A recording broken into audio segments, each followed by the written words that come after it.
बात है 28 फरवरी 2026 की। अमेरिका के कुछ फाइटर्स जेट ईरान की तरफ आगे बढ़ रहे थे, जिसमें 5 से ज़्यादा फाइटर एयरक्राफ्ट शामिल थे। ये एयरक्राफ्ट ईरान के तेहरान की तरफ आगे बढ़ रहे थे। जब ईरान के जनरल्स ने ये सब देखा इक्विपमेंट से, तो वो शॉक में पड़ गए। ये नॉर्मल फ्लाइट नहीं है। लेकिन अमेरिका ने यहाँ भी एक चाल चली थी।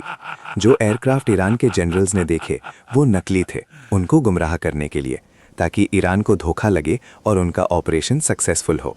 तेहरान के वक्त के मुताबिक सुबह के ठीक 9:27 बजे पहला धमाका सुना गया। ये कोई छोटा मोटा बॉम्ब नहीं था। तेहरान के बिल्कुल बीच में, जहाँ सरकारी इमारतें और मिलिट्री हेडक्वार्टर्स हैं, वहाँ से धुएं का एक लंबा गुबार उठा। लेकिन ये तो सिर्फ शुरुआत थी। कुछ ही मिनटों के अंदर ईरान के 17 अलग अलग प्रोविंसेस से ऐसी ही खबरें आने लगी।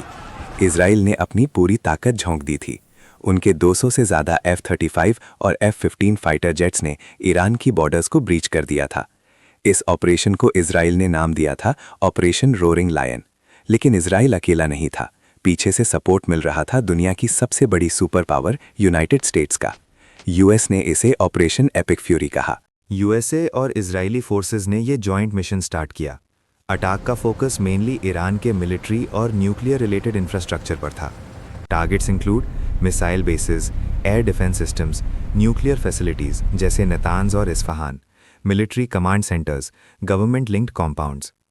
इजराइल ने कहा कि उसने प्रीएम्प्टिव स्ट्राइक की, यानी अटैक इसीलिए किया गया ताकि ईरान के पोटेंशियल मिलिट्री थ्रेट्स को पहले ही डिस्ट्रॉय किया जा सके। ऑपरेशन से पहले मोसाद, इजरायली इंटेलिजेंस और CIA ने रिपोर्टेडली मंथ्स तक सर्वेलेंस की। सैटेलाइट ट्रैकिंग, सिग्नल्स इंटेलिजेंस और लोकल इंटेलिजेंस नेटवर्क से लीडरशिप और मिलिट्री टारगेट्स लोकेट किए गए। कुछ रिपोर्ट्स में अंडरग्राउंड बंकर्स और लीडरशिप कॉम्पाउंड्स को भी टारगेट करने की बात कही गई। तेहरान के टाइम के मुताबिक सुबह 9:40 को अली खामेनेई और उसके साथ और जनरल्स एंड कमांडर्स ऑफिस में बात कर रहे थे। तब एक अमेरिका मिसाइल उस ऑफिस पर टूट पड़ता है और अली खामेनेई और उसके कमांडर्स वहीं शहीद हो जाते हैं। कुछ रिपोर्ट्स के मुताबिक खामेनेई हमले के फौरन बाद शहीद नहीं हुए थे, बल्कि उन्हें जख्मी हालत में हॉस्पिटल ले जाया गया था, जहां अगले दिन इलाज के दौरान वो शहीद हो गए। इस हमले में सिर्फ खामेनेई ही नहीं, बल्कि ईरान की कई अहम शख्सियत और उनका खानदान भी निशाना बना। उनकी बेटी, दामाद और पोता, ग्रैंडचाइल्ड मौके पर ही शहीद हो गए। तकरीबन 10 बड़े मिलिट्री और एडमिनिस्ट्रेटिव ऑफिसर्स भी इस स्ट्राइक में मारे गए, जिनमें IRGC रेवोल्यूशनरी गार्ड के टॉप कमांडर्स शामिल थे। ये सुनकर इरानियंस पब्लिक सड़कों पर उतर आए और प्रोटेस्ट करने लगी। अमेरिकन फोर्स चुप नहीं बैठी यहाँ। उन्होंने अगला दिन एक ईरानी स्कूल पे भी हमला किया, जिसमें 160 से ज़्यादा बच्चे शहीद हो गए, और इस खबर ने दुनिया में हाहाकार मचाकर रख दिया। हर तरफ से प्रोटेस्ट चल रहे थे अमेरिका और इजराइल के खिलाफ। इस पॉइंट तक ईरानियन फोर्सेस को एक बहुत बड़ा सदमा लग चुका था। सारे बड़े बड़े कमांडर्स शहीद हो गए थे। टर्निंग पॉइंट तब आया जब चाइना ने ईरान की तरफ हाथ बढ़ाया। चाइना ने कहा, हम ईरान की मदद करेंगे। इससे ईरान के जनरल्स में हिम्मत आ गई और उन्होंने फाइट बैक देना शुरू कर दिया। ईरान की सेना ने ट्रू प्रॉमिस 4 नाम से एक नया ऑपरेशन शुरू कर दिया है, जिसमें उन्होंने हमलों को और तेज करने की चेतावनी दी है।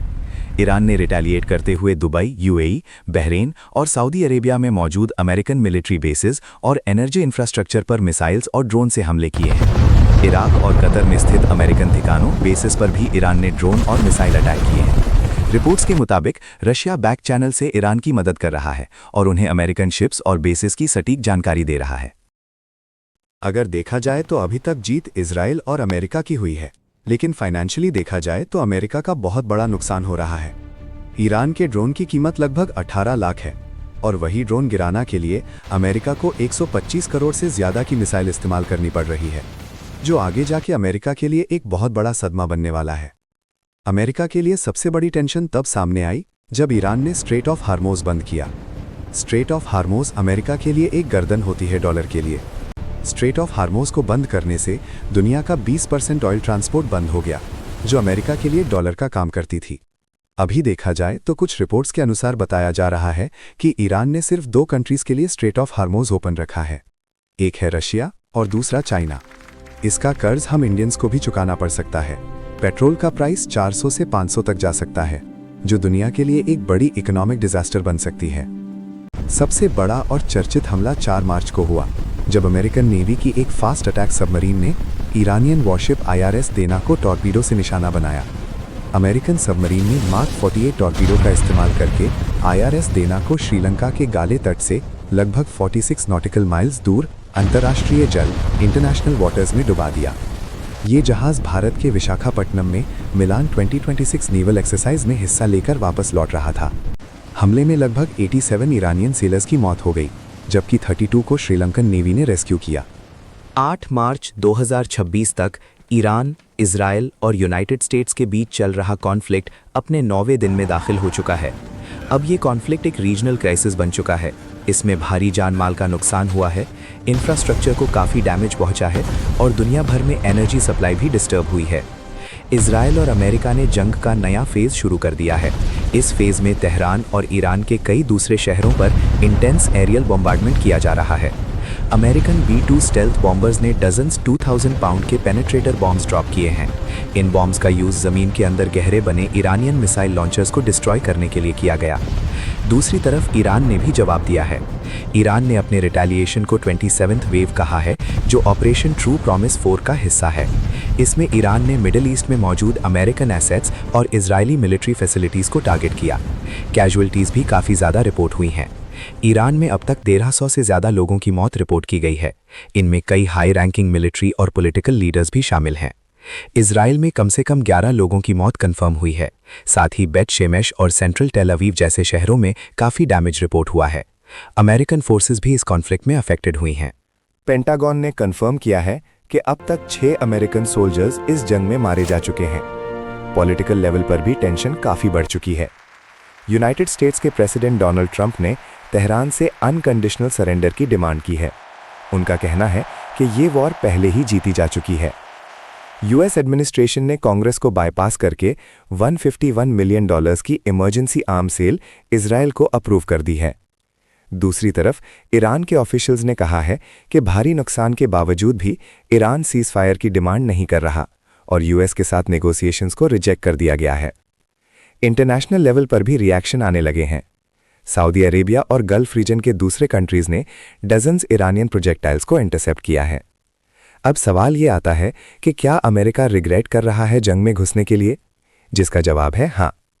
यूएस के रिग्रेट पछतावे के बारे में कोई ऑफिशियल स्टेटमेंट नहीं है, लेकिन वहां की पब्लिक इस जंग के खिलाफ दिख रही है।